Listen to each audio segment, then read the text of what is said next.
Bayangin sebuah kota yang dibakar bukan oleh musuh, tetapi oleh rakyatnya sendiri demi suatu hal, yaitu harga diri sebagai bangsa yang merdeka. Malam ini, gua bakal bawain salah satu kisah paling mengguncang dalam sejarah Indonesia. Kisah ketika kota kembang Bandung berubah menjadi lautan api. Bukan karena serangan udara, bukan juga karena perang terbuka, tetapi justru karena sebuah keputusan yang sangat gila, yang justru menjadi lambang keberanian yang luar biasa. Ini bukanlah cerita fiksi, tetapi ini tentu saja cerita nyata. Dimulai dari kedatangan pasukan sekutu yang ingin kembali menjajah Indonesia, sampai ke momen paling dramatis, yaitu di mana warga Bandung rela meninggalkan rumah mereka, membakar kota mereka sendiri, dan menyulut semangat perlawanan yang membakar dunia. Dan yang lebih gila lagi, di tengah kepanikan itu lahirlah sebuah lagu, sebuah nada dari penderitaan, tapi juga sebuah kebanggaan. Mari Bung, rebut kembali. Penasaran bagaimana semua itu bisa terjadi? Tonton video ini sampai habis, karena gua jamin cerita ini bakal bikin kalian merinding.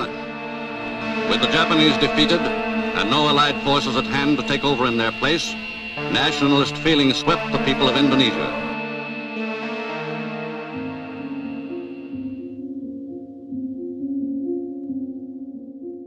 Apabila kita tarik lagi ke belakang, kisah kedatangan sekutu di Indonesia pada tahun 1945 tidak bisa dilepaskan dari sejarah kekalahan Jepang pada Perang Dunia Kedua.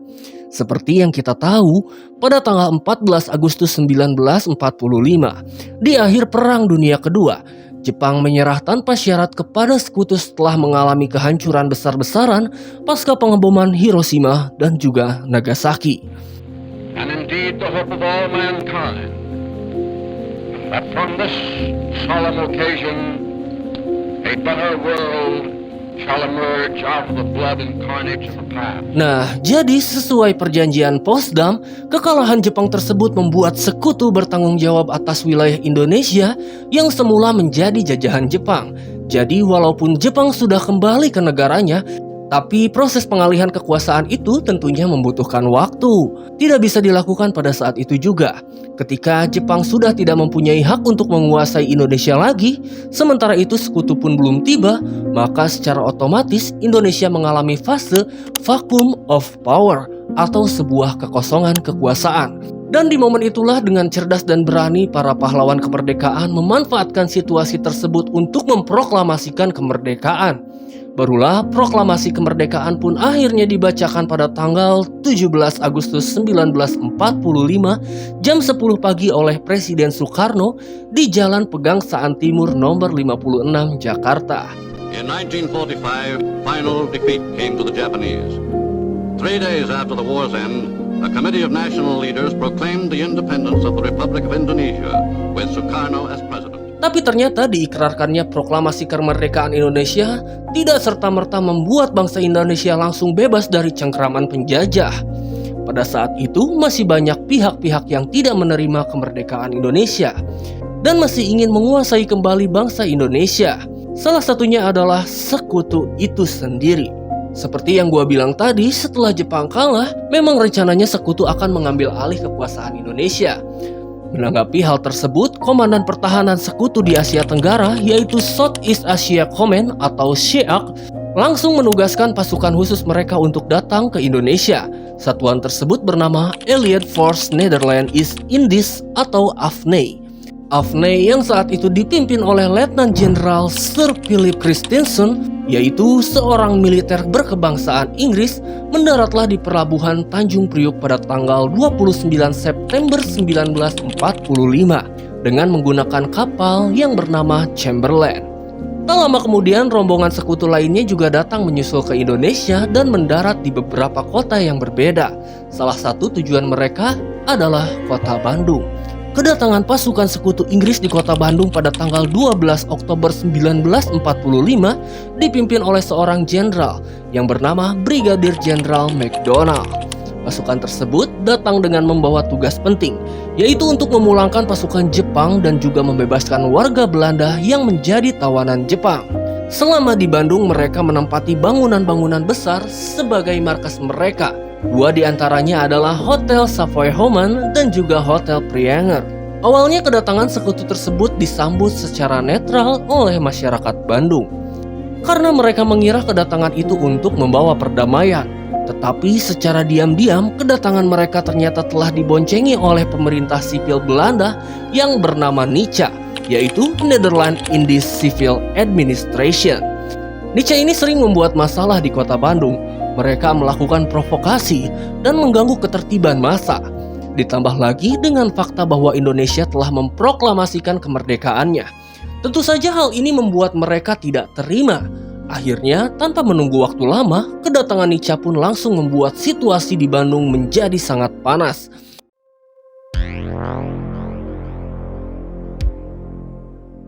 Kondisi semakin gawat ketika orang-orang yang semula menjadi tawanan Jepang kemudian dibebaskan dan malah dibekali oleh senjata. Banyak dari mereka sering bikin ulah di sana. Mereka sering melakukan tindakan-tindakan yang mengganggu keamanan hingga menimbulkan bentrokan dengan warga. Dan ini bukan bentrokan biasa. Bentrokan ini menggunakan senjata dengan para pejuang Indonesia yang ada di Bandung pada saat itu. Para pejuang Indonesia yang geram dengan ulah Belanda akhirnya melakukan tindakan tegas. Mereka sama sekali tidak gentar untuk melakukan perlawanan. Puncaknya terjadi pada malam hari, tanggal 24 November 1945. Saat orang-orang sudah tertidur lelap, para pejuang Indonesia dengan berani menyerang Hotel Savoy Homan dan juga Hotel Prianger yang merupakan markas militer sekutu pada saat itu. Pertempuran sengit pun pecah pada malam itu. Penyerangan ini membuat sekutu marah besar. Mereka merasa terganggu. 3 hari setelah penyerangan itu, tepatnya pada tanggal 27 November 1945, Brigadir Jenderal McDonald menyampaikan ultimatum kepada Mr. Jumhana Wiratmaja yang saat itu menjabat sebagai Gubernur Jawa Barat. Isi ultimatum tersebut adalah perintah untuk membagi kota Bandung menjadi 2 bagian. Bagian utara dan juga bagian selatan yang dibatasi oleh rel kereta api. Bandung bagian utara akan menjadi wilayah kekuasaan sekutu, sementara Bandung bagian selatan akan menjadi milik Republik Indonesia. Sekutu juga mengancam bahwa ultimatum itu harus dilaksanakan selambat-lambatnya pada tanggal 29 November 1945. Jika tidak, mereka akan menangkap dan menembak siapapun yang melanggarnya. Namun mengetahui adanya ancaman tersebut, masyarakat Bandung tidak gentar sama sekali. Mereka tahu bahwa ultimatum tersebut hanyalah strategi untuk menguasai seluruh wilayah kota Bandung. Tapi sebenarnya pada saat itu sekutu ingin menjadikan kota Bandung sebagai pangkalan militer mereka. Karena lokasi Bandung itu berada di tengah Pulau Jawa, dekat juga dengan Jakarta. Jadi mereka menilai bahwa tempat ini sangat strategis. Di sisi lain, rakyat Bandung betul-betul tidak rela kalau kota kesayangan mereka akan kembali masuk ke dalam cengkraman penjajah. Itulah kenapa mereka memilih untuk mengatakan, ya sudahlah, abaikan saja ultimatum itu. Kita akan tetap tinggal di sini, kata orang Bandung Utara pada saat itu karena tidak mau pindah ke Bandung Selatan. Dan di saat yang bersamaan ternyata pihak sekutu ini juga tidak mematuhi ultimatum yang mereka buat sendiri. Harusnya kan mereka pindah ke selatan menuju Bandung Utara. Tetapi ternyata pada saat itu mereka justru memilih untuk bertahan di Bandung Selatan. Hal ini ternyata dilakukan bukan tanpa alasan. Sekutu ingin tetap menempati daerah tersebut karena lokasi markas besar mereka yaitu Hotel Homan dan juga Prianger berada di wilayah Bandung Selatan. Otomatis mereka tidak mau ninggalin kota Bandung Selatan. Singkat cerita, akhirnya para pejuang yang kesal dengan adanya ultimatum tersebut langsung membangun pos-pos gerilya di berbagai tempat. Sejak saat itu, pertempuran demi pertempuran pun terjadi, baik di bagian Bandung Utara maupun bagian Bandung Selatan. Bentrokan senjata antara para pejuang dengan para sekutu pun pecah selama berbulan-bulan, bukan 1 atau 2-3 hari saja. Selain bentrokan senjata, perlawanan warga Bandung untuk mempertahankan kota tersebut juga dilakukan oleh para pedagang di pasar, sampai pedagang asongan pun ikut untuk bertempur. Mereka juga sepakat untuk memboikot pembeli dari kawasan Bandung Utara yang didominasi oleh sekutu. Hal ini ternyata sangat membuat sekutu kewalahan, karena mereka jadi harus mengirim logistik makanan dari Jakarta karena tidak bisa membeli makanan dari Bandung. Rombongan kendaraan yang membawa logistik mereka ini juga sering diserang oleh para pejuang sepanjang jalan provinsi menuju Bandung. Salah satu penyerangan paling fenomenal pada saat itu adalah ketika konvoi besar pasukan sekutu Inggris diserang oleh warga Sukabumi di kawasan Bojong Kokosan. Peristiwa Bojong Kokosan ini terjadi pada tanggal 9 Desember 1945, di mana sebelum pasukan sekutu Inggris melewati daerah tersebut, Komandan Resimen 3 Letkol Edi Sukardi bersama para pejuang lainnya telah terlebih dahulu membuat peta penyerangan sepanjang 81 km. Mulai dari daerah Cigombong, Bogor sampai ke Ciranjang, Cianjur dengan titik utama Bojong Kokosan. Dalam peristiwa tersebut sebanyak 165 tentara yang bersenjata pistol, granat, golok, tombak, bambu runcing dengan gagah berani menghadang pasukan sekutu yang sedang konvoi menggunakan tank dan kendaraan lapis baja. Tentara sekutu sama sekali tidak menyangka akan adanya serangan seperti itu dan mereka pun langsung panik. Ditambah lagi waktu itu hujan deras yang tiba-tiba menyertai peristiwa Bojong Kokosan tersebut membuat sekutu semakin tidak bisa mengendalikan diri mereka di medan pertempuran. Akibatnya apa? Satu persatu tentara mereka pun mulai berjatuhan. Luar biasa sekali karena pasukan sekutu menggunakan tank-tank besar dan tentara Bandung hanya menggunakan senjata seadanya. Dari peristiwa tersebut banyak sekali tentara sekutu yang cedera dan juga tewas.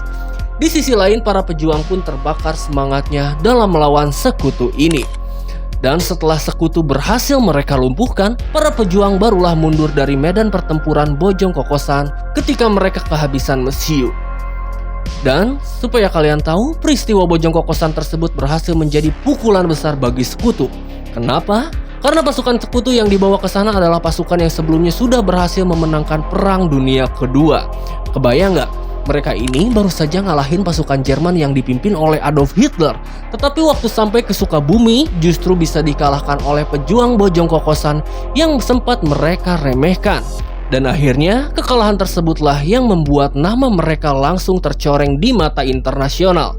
Bahkan saking malunya sampai-sampai berdasarkan sidang parlemen kerajaan Inggris langsung memecat menteri pertahanan mereka yang sedang menjabat pada saat itu. Dan setelah peristiwa Bojong Kokosan tersebut, perlawanan demi perlawanan lainnya pun masih terus terjadi. Karena konflik bersenjata di Bandung belum juga berakhir, pada tanggal 23 Maret 1946, Brigadir Jenderal MacDonald akhirnya mengeluarkan lagi ultimatum yang kedua. Kali ini, ultimatum tersebut ditujukan langsung kepada Perdana Menteri Indonesia pada saat itu, yaitu Sultan Syahrir. Ultimatum kedua berisi bahwa pasukan sekutu memerintahkan agar warga Bandung dan juga pasukan bersenjata pejuang Indonesia segera meninggalkan kawasan Bandung Selatan hingga radius 10-11 km menjauhi pusat kota. Sudah tidak ada lagi yang boleh berada di selatan. Dan kalau kalian melanggar ultimatum kedua ini, atau tidak mematuhinya sampai tanggal 24 Maret 1946 jam 12 malam, maka mereka akan membombardir kota Bandung hingga habis.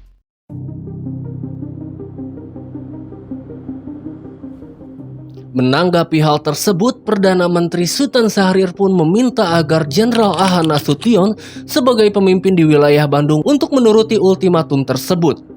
Setelah banyaknya pertumbahan darah selama ini, Sultan Syahrir tidak mau lagi ada korban jiwa yang berjatuhan semakin banyak. Selain itu, beliau juga menghindari aksi bentrokan senjata karena beliau merasa bahwa tentara bentukan Indonesia pada saat itu belum memiliki kekuatan militer sebesar pasukan sekutu. Sebagai seorang Perdana Menteri, Sultan Syahrir pun lebih memilih untuk berjuang melalui jalur diplomasi. Sultan Syahrir ingin menempuh cara tersebut karena Indonesia adalah negara yang baru saja merdeka dan tentu membutuhkan pengakuan dari negara-negara lain bahwa bangsa kita sudah berdaulat. Dan salah satu cara yang sangat ampuh untuk mendapatkan pengakuan tersebut secara internasional adalah dengan diplomasi. Mengetahui permintaan dari Perdana Menteri Sultan Syahrir itu, seketika Jenderal Ahmad Nasution pun menjadi bingung. Dia mengatakan, langkah apa lagi ini yang harus saya ambil untuk menyelesaikan masalah ini? Menuruti isi ultimatum dengan cara mengungsikan seluruh warga Bandung jelas bukan hal yang mudah. Karena waktu itu akses transportasi pun masih sangat terbatas. Akhirnya Jenderal Nasution pun menemui sekutu untuk bernegosiasi agar meminta mereka untuk menunda atau memperpanjang batas ultimatum kedua. Tetapi sayangnya pihak sekutu langsung menolak permintaan dari beliau itu. Mereka bahkan menawarkan untuk memberikan pinjaman 100 truk untuk membawa warga Bandung keluar dari kota itu. Mendapat jawaban itu, Jenderal Nasution pun tegas langsung menolak tawaran tersebut. Beliau pun segera kembali ke pos komando. Sesampainya di pos komando, secara mengejutkan, Jenderal Nasution menerima sebuah pesan telegram dari markas tertinggi Republik Indonesia yang berada di Yogyakarta. Meskipun telegram itu ditulis tanpa nama, banyak orang percaya bahwa yang mengirim itu tidak lain tidak bukan adalah Panglima Besar Jenderal Sudirman. Pesan dari telegram itu berisi, "Setiap jengkal tumpah darah harus dipertahankan." Itu kata beliau. Setelah membaca pesan telegram tersebut, Jenderal Nasution pun semakin menjadi dilema. Di satu sisi, beliau harus mematuhi perintah dari pusat Perdana Menteri, yaitu Sultan Syahrir, tapi sebagai komandan militer, beliau juga harus patuh pada komando Panglima Besar Jenderal Sudirman. Di tengah kebingungan itu, beliau pun segera melakukan diskusi dengan para anggotanya untuk memutuskan solusi terbaik dari masalah ini.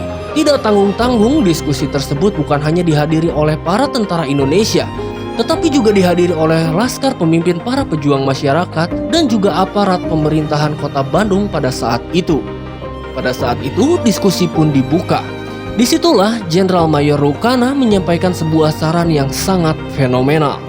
Bisa kalian tebak apa sarannya?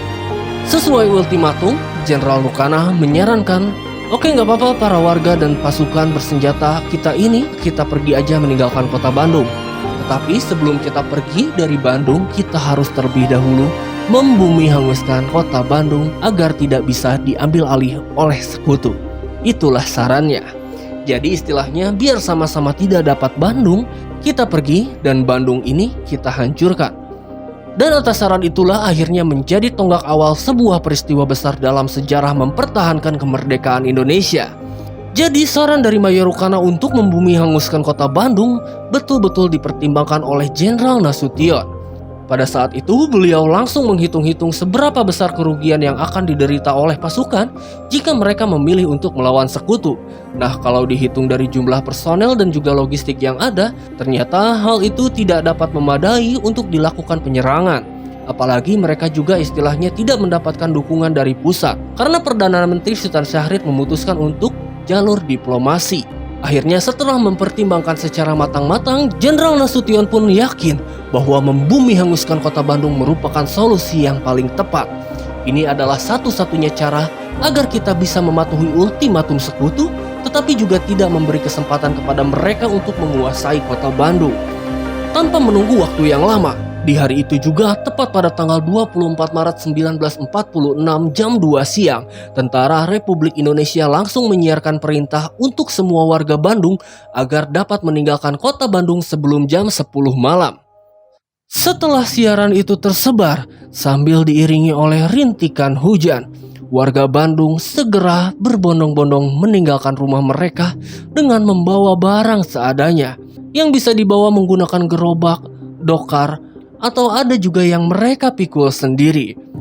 Para orang tua berjalan dengan tongkat, dan para ibu-ibu yang belum lama melahirkan anaknya pun ikut mengungsi sambil menggendong bayi mereka yang masih merah. Menjelang maghrib, rombongan tersebut pun tampak semakin banyak dan semakin banyak lagi kelompok dari mereka. Mereka mengarah ke selatan dan ke timur kota Bandung. Di sisi lain, Jenderal Nasution dan para pasukannya juga sudah menyusun strategi untuk memulai operasi bumi hangus kota Bandung. Awalnya mereka berencana untuk mulai membakar kota Bandung pada waktu tengah malam. Tetapi di luar rencana mereka, tepatnya pada jam 8 malam, tiba-tiba secara mengejutkan terdengar suara ledakan dari arah sudut selatan alun-alun kota Bandung. Ternyata di momen itu, gedung Indis Restoran yang sekarang sudah menjadi gedung BRI itu sudah terlebih dahulu meledak. Alhasil, operasi bumi hangus pun dimulai pada waktu yang lebih cepat, yaitu pukul 8 malam. Meledaknya gedung Indis Restoran tersebut juga diikuti oleh pembakaran gedung-gedung lainnya yang berada di kawasan Bancai, Cicadas, Braga, Tegalega, dan beberapa wilayah lainnya terbakar semua di sana. Dan gak tanggung-tanggung para pasukan tentara juga mulai membakar asrama milik mereka sendiri. Begitu pula dengan rakyat Bandung yang baru saja akan berangkat mengungsi. Sambil bercucuran air mata, mereka memilih untuk terlebih dahulu membakar rumah mereka yang semula mereka tempati. Mereka membakar terlebih dahulu, dan setelah memastikan rumah mereka terbakar, baru mereka bergegas ikut meninggalkan kota bersama rombongan lainnya. Dan itu menjadi salah satu part yang paling bikin merinding. Di momen itu banyak sekali warga Bandung yang tidak tahu mereka akan mengungsi kemana. Mereka tidak tahu mereka akan tinggal di mana dan berapa lama mereka nanti akan mengungsi. Di sana pun mereka tidak tahu akan bekerja sebagai apa dan akan melakukan apa. Mereka cuma berpikir untuk meninggalkan kota Bandung saja dan membakar rumah mereka. Tetapi hebatnya di sini, mereka semua berani mengambil resiko itu dengan tulus dan juga ikhlas untuk meninggalkan rumah mereka beserta semua yang sudah mereka bangun sebelumnya. Demi satu tujuan yang sama, yaitu mempertahankan kota Bandung supaya tidak diambil alih oleh sekutu. Tanpa menunggu waktu yang lama, langit di kota Bandung pada malam itu pun langsung menyala kemerahan. Gedung-gedung dan rerumputan hijau pun langsung berubah menjadi kehitaman. Kota yang penuh dengan keindahan itu seketika berkobar menjadi apa? Menjadi Bandung Lautan Api. Konon katanya ketika kota Bandung ini mulai terbakar dan rombongan rakyat Bandung masih dalam perjalanan menuju pengungsian, pada perjalanan itu mereka meneriakkan sebuah kalimat. Meskipun kau telah menjadi lautan api, mari bung rebut kembali. Meskipun kau sudah menjadi lautan api, mari bung rebut kembali. Semua orang di sana mengatakan hal itu, dan kalimat yang diucapkan berkali-kali itu menjadi yel-yel bagi mereka. Hingga akhirnya kalimat itu pun berkembang menjadi lagu yang kita kenal sampai hari ini. Lagu yang berjudul Halo Halo Bandung. Sekarang telah menjadi lautan api, mari bung rebut kembali. Lalu, apa kabar sekutu pada kejadian itu? Jadi, setelah kota Bandung ini terbakar, para pasukan sekutu itu pun akhirnya menyadari apa yang sebenarnya sedang terjadi. Sekutu pun langsung berusaha untuk melakukan berbagai cara untuk menghentikan operasi bumi hangus tersebut. Akibatnya apa? Tanpa menunggu waktu yang lama, terjadilah bentrokan senjata di berbagai wilayah markas mereka. Dan di daerah Dayakolot terjadi bentrokan antara pasukan Indonesia dan juga pasukan sekutu yang menjaga gudang senjata. Sekedar informasi, daerah itu memang dijadikan gudang mesiu oleh pasukan sekutu, sehingga tempat itu pun menjadi salah satu sasaran yang akan dihancurkan para pejuang kita. Nah, pasukan Bandung yang mendapatkan amanah untuk menghancurkan gudang mesiu tersebut berasal dari gabungan beberapa laskar masyarakat. Bayangkan, totalnya ada 11 orang dan dipimpin oleh seorang pemuda yang waktu itu masih berusia 19 tahun. Tahu siapa namanya? Tentu saja Muhammad Toha. Beliaulah yang memimpin penyerangan tersebut. Bayangin nyerang markas senjata Belanda dengan dipimpin oleh orang berusia 19 tahun. Luar biasa sekali kan? Singkat cerita, malam itu pasukan yang dipimpin oleh Muhammad Toha ini pun langsung bergerak menyeberangi sungai Citarum untuk menuju ke gudang mesiu itu. Kebetulan gudang ini memang terletak di seberang sungai, tetapi tak lama setelah mereka tiba di sana, terjadilah suatu peristiwa yang memang tidak terduga, yaitu ada salah satu ranjau yang meledak. Ternyata daerah di sana diberikan ranjau oleh sekutu yang berada di sekitar gudang. Ledakan tersebut pun langsung membuat mereka semua terluka, termasuk Muhammad Toha. Karena situasi sudah tidak memungkinkan, Muhammad Toha pun memerintahkan pasukannya, "Sudah, kalian kembali saja dulu." Hanya menyisakan Muhammad Toha dan salah seorang pasukannya yang bernama Muhammad Ramdan. Mereka berdua tetap tinggal di sana. Nah, pada momen itulah semangat juang Toha dan juga Ramdan betul-betul udah tidak bisa dibendung lagi. Apapun yang terjadi, mereka sudah bertekad untuk menghancurkan gudang mesiu milik sekutu itu. Terus entah bagaimana ceritanya, keesokan harinya sekitar jam 12 siang, secara mengejutkan tiba-tiba terdengar ledakan yang sangat kencang.